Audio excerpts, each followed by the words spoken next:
Okay, folks, for this installment in the Windows Whistler software overview series on my channel, I present to you what is probably going to be one of the quickest episodes we have for this series thus far.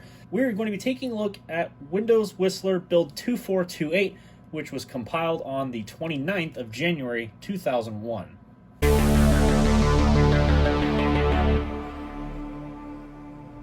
Build 2428 really does not have a lot going for it as far as its features are concerned. It's functionally very similar to that of build 2419, although there are some notable changes, which is why we have this video. Obviously, the first of which is, well, we're still in build 2419, so you might be wondering, well, why? Well, let me launch the setup. You might notice something. This looks very reminiscent of the RTM style of like the auto run that would come up when you insert the CD, except this one is obviously named itself Whistler. It still has the classic Windows flag up in the icon here, and it uses a cloud like design in the background, which obviously XP didn't have when it first came out. And of course, it's still, codename Windows Whistler here. But otherwise, I mean, this is very similar to that of the auto run that would have been on the CD in XP. Very similar to that. So, and once we get past the auto run thing here, the setup is not very much different. As you can see, it looks very similar to the setup that was in build 2419. So I'm not actually going to show this because there's no point. It is identical to 2419. So I will pick up the video when we're done with the upgrade process, and then we'll talk more about the features, which should be in an instant thanks to the magic of video editing.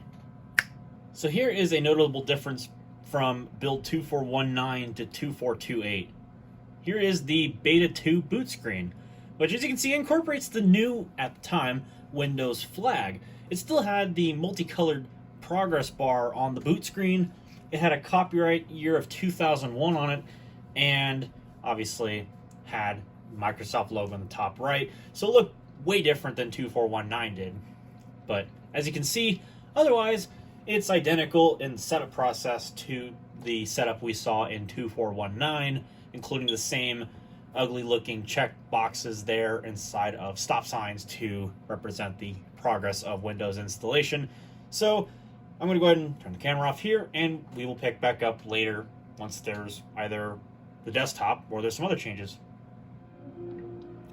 Oh no. What was that? What was that? Welcome to Microsoft Windows. Did you guys see that video? I am Merlin. I'm available to assist you through this one-time process.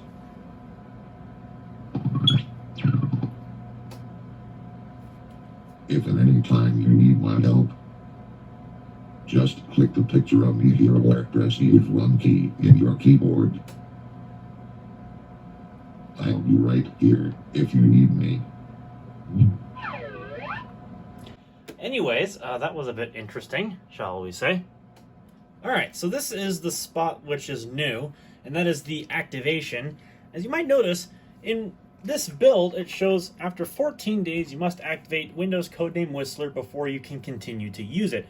Now, in other builds for which the activation system was mentioned, it wasn't functional.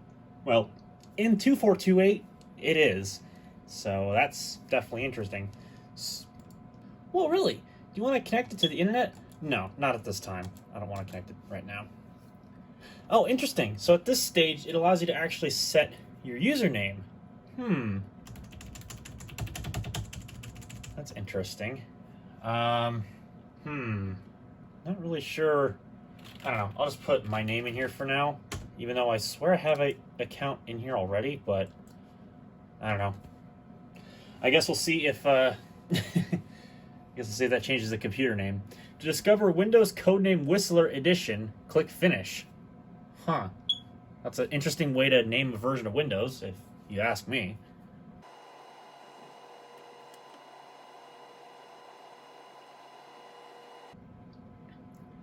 And here you can see the new welcome screen, which has the Luna design to it, and apparently clear type is not on.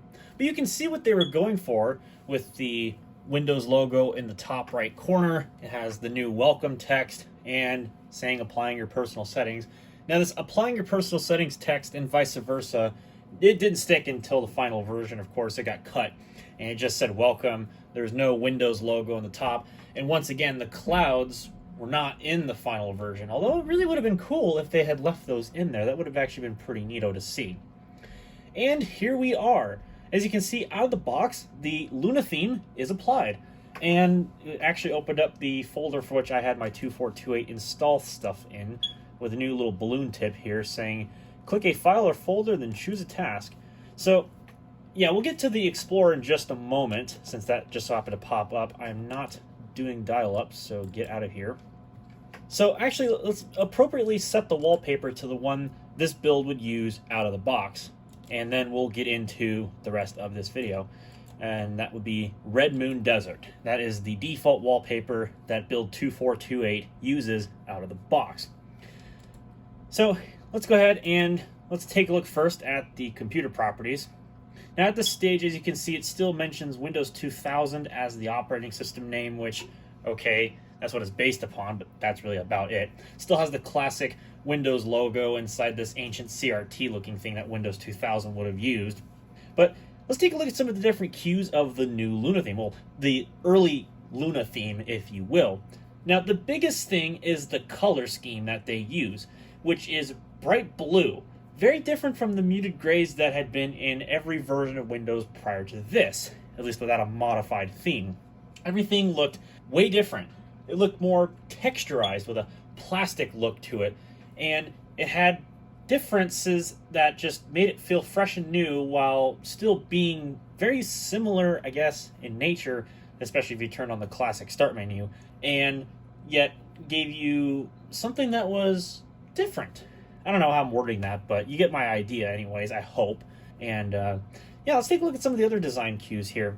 So as you can see, log off and turn off computer, they have plasticky looking buttons. That was a theme with XP, was kind of like depth in a way, like, you know, because the start menu has a bit of depth to it. It has like lighting, and same thing with the Windows logo, although not representative here. But you could also have gotten some references to this new design from some of the icons, like the recycle bin and the help and support, the Windows Media Player icon. And it continues on if you go into some of these other programs like Calculator, Address Book, Paint, WordPad. You can tell that they put some emphasis on these icons to really make them stand out from prior versions of Windows. Now real quick, let's go ahead and take a look at this activation thing, because I want to see if they rethemed it. Nope, at this time it still uses the old-fashioned Windows logo. Same thing up here in the title bar. And that's another thing too, as you might notice, the top corners of these windows are rounded. And as you can see, they have the same sort of blue plasticky look to them, with this buttons, with the button layouts also taking similar cues. And yeah, so you can tell that they were definitely putting a lot of emphasis on this theme. Certainly looked a lot better than the leaked build in 2415. So, you know, whatever. No, we don't want to register with Microsoft. Of course, this isn't going to do anything, because I guarantee you, yeah, it's going to want to dial a telephone number, which I don't have a modem connected, so big deal, right? So not much we can really do there. But let's take a look at some of the other elements of this theme. Now, at this stage, the start menu still had the slide up effect. Of course, this wasn't in XP when it when it came out in 2001, like late 2001. It just popped in. It didn't have this sort of slide up effect or whatever. I believe, yeah, it did fade in, but that's about the extent of what it did. At this time, as you can see, they haven't updated these images in here. These, I believe, are still from an earlier Windows version. But they did update this in here, as you can see. It's still got the classic Windows logo down there, which is pretty funny. But otherwise, they have updated the imagery. Classic start menu down here as well. And as you can see, it still says Codename Whistler here. I wonder what happens if I apply it. Does it have a similar look? Yeah, it kind of does. That's very interesting. So at least their image is accurate to a degree. And as you can see, it puts the Internet Explorer, My Network Places, My Computer, and My Document icons on the desktop. Still using the older Internet Explorer icon at this time, even though I believe Internet Explorer 6 was inside of this version of Windows. That is a really crowded sidebar. Holy crap, I was not expecting that to show up. Oh yeah, that's right, the personal bar. Forgot that was a thing. Anyways, so yeah, this should still be, yeah, Internet Explorer 6.0.2428. So, woohoo. That's another thing we're going to get back to, is these big buttons in the UI. But we'll go ahead and turn back on the new start menu. As you might be able to see, it also mentions new programs installed inside of this more programs area. So if there's something that was newly installed, like in this case 7-zip, it will let you know about it. So woohoo, there's 7-zip, big deal.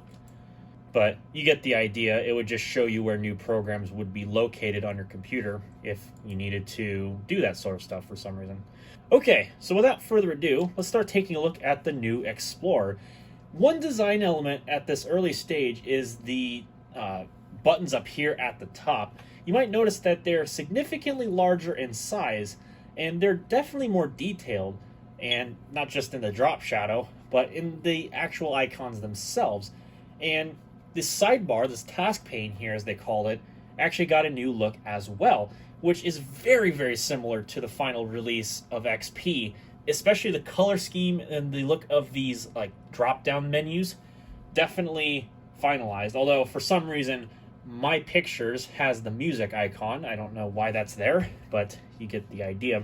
There's supposed to be some picture-specific tasks inside this section here as far as going to print pictures are concerned. Of course, this is just for local printing. You can select a printer, and then you can go forth with selecting pictures, how you want them to print out, how many you want to print out, so on and so forth.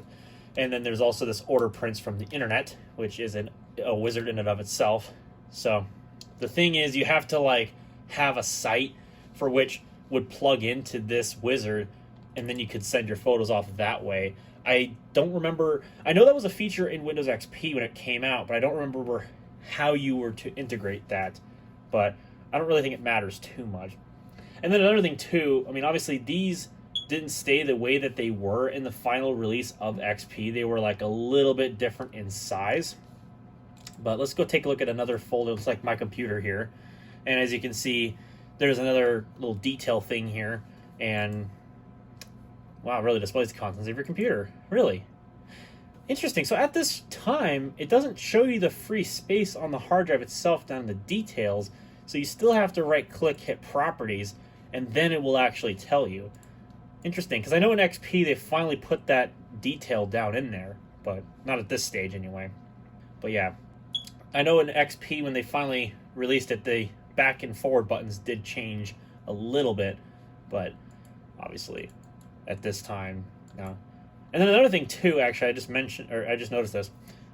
These buttons, the little the accent that shows the default the default action for when you press a key, and the highlighting is a little bit different in its design compared to prior builds. Of course, this was a new feature in XP, was to, be able to hover over something and have it like accent, like, hey, this is a button that you're hovering over with a yellow. And then the tabs at this time allowed you to see yellow highlight when you hovered your mouse over them. I don't believe this stuck in the final version of XP. They were just traditional tabs, but you can kind of see what they were going towards with the whole experience theme. And of course, there are other things in here too that are unchanged from the prior builds. So let's say, for example, we go into, let's just say, C Windows, then we go down to, I believe it was Help, or was it something else? It might have been this. Yeah, C Windows Help Tours. So this is still in here. If I move the right window. Dang it, this mouse is broken.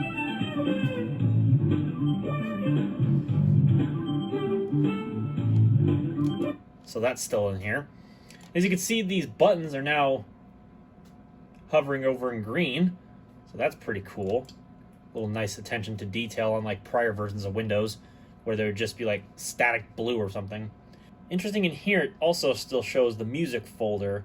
That must have just been a temporary like placeholder thing that they used the music icon for. Maybe it was just coincidence that they had that one finished before all the other ones. not in my documents here at least, but you do have a My Videos folder, which doesn't have its own icon, but it was there. It was part of Windows, and it's got the Windows Movie Maker sample file here. But it also has the music icon up there, so woohoo. So otherwise, honestly, for all intents and purposes, most of what was already in 2419 is pretty much going to be the same here, like in 2428. It's just the Luna theme that took precedence for this video. So I know I probably blabbed on about it a little bit too much, but you get my idea. I mean, I was just wanting to show off the theme for the sake of the video, but then for the next video, we should have some more interesting changes to show off. But until then, that's it for this video. If you like what you saw, click the thumbs up button. If you didn't like it so much, well, then the other button works too. If you want to see more content just like this one, or perhaps more entertaining content, there'll be a subscribe button down below. You can click on that, as well as the bell that will follow afterwards, so you don't miss when I upload new videos. With that having been said, thank you very much for watching, and I'll see you all in a future video.